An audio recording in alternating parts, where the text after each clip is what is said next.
station on Space to Ground. Welcome to Space to Ground. I'm Natalie Gogans. This week on station, the crew got fired up for science.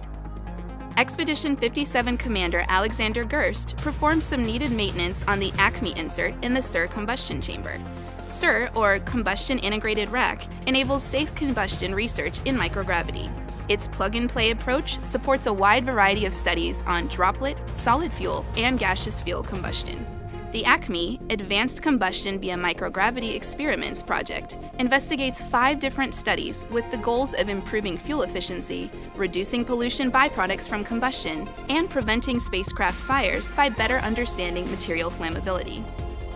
An external experiment on station is providing new insights to Pulsars.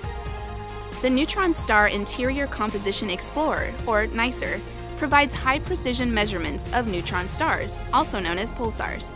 Pulsars are the incredibly dense, crushed cores that remain after a supernova. Because pulsars shine most brightly in narrow beams that sweep the sky as they rotate, they appear to pulse like a lighthouse beacon. This knowledge could revolutionize space navigation by using pulsars as beacons to guide our future exploration of space. The first astronauts slated to fly on new spacecraft from Boeing and SpaceX were joined by a pair of future space station crew members from Japan for a marathon taste test in NASA's food lab.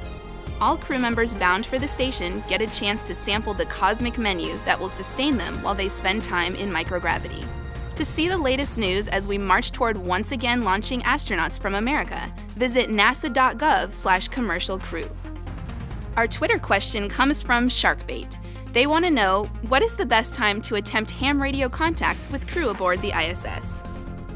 Ham radio has been a part of human space exploration since 1983. Crew members have the option of making calls with ham radio amateurs on their personal time. Your best chance is likely on the weekends between 0600 and 2130 GMT. Additionally, the Amateur Radio on the International Space Station program, or ARISS, connects students in schools or public forums like museums with crew members on board. Applications are open now until November 30th for 2019 sessions at www.aris.org.